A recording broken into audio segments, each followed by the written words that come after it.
Gentleman from Henry. The gentlewoman from Campbell yield for a question. Gentlewoman yield. I yield. Gentlewoman yields.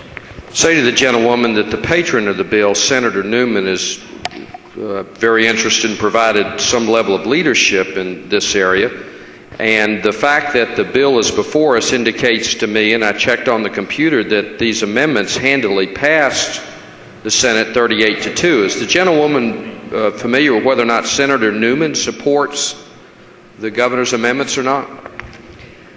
I believe that I talked to Senator Newman about this because Senator Newman was very conscious of the negotiations that took place during the General Assembly session this year and the extent that we went to try to get everyone to come to an agreement as to the solution to this problem.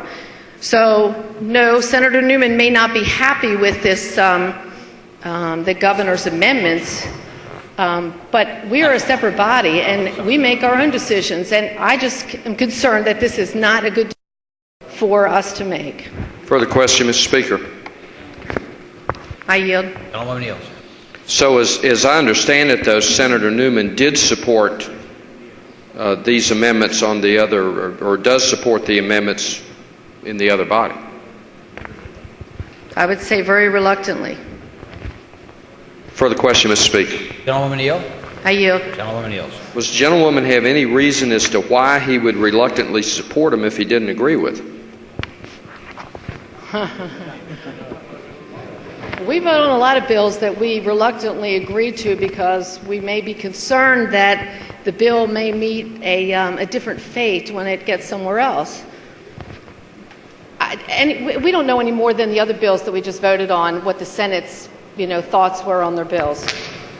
Thank the gentlewoman. Gentlewoman from Lynchburg, Ms. Valentine. Thank you, Mr. Speaker. This is not my legislation, but I feel as though that I must speak because I know there's nobody in this body who doesn't know that this issue is very important to me and to those I represent in Central Virginia.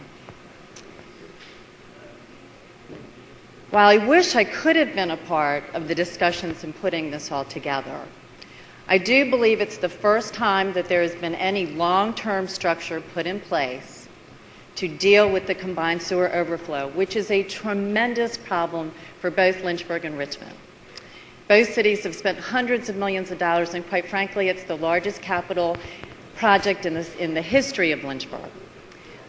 What the governor was faced with was, in the enrolled bill, a point source problem, which is combined sewer overflow as determined by the EPA, coming from non-point source funding.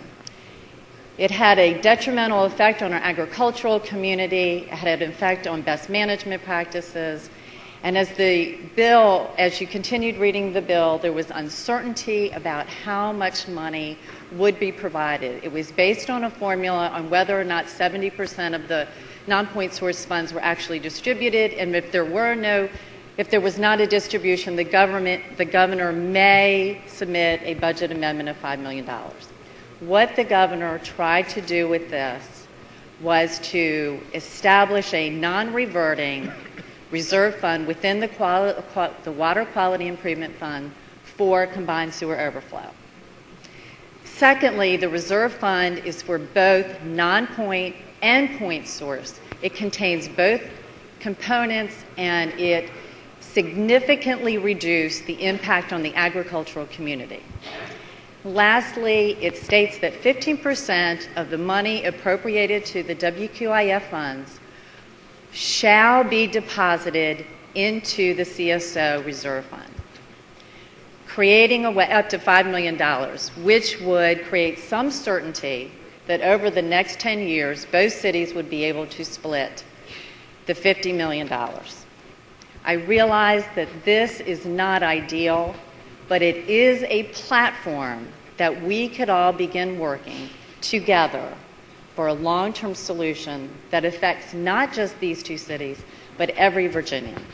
And I hope it will be the pleasure of this body to accept the amendments, which the patron of the bill has accepted, the cities of Lynchburg and Richmond would like accepted, and we could begin moving this process along. Thank you, Mr. Speaker. Gentleman from Colonial Heights, Mr. Cockney. Gentleman from Campbell, Mrs. Byron. Would the gentlelady from Lynchburg yield for one question? Gentlewoman Neal. Yes, Mr. Speaker. I would say to the gentlewoman, in a spirit of trying to help out, are you aware that if this bill had been in place in '05 and '06, that the two cities would have received, according to appropriations, $11.4 million in '05 and $19.8 million in '06? I mean, it would just seem that simple math in itself would tell us that this is a much better way to try to fix this problem. Would the gentlewoman agree that those monies are certainly far exceed the monies that she sees coming from this other source?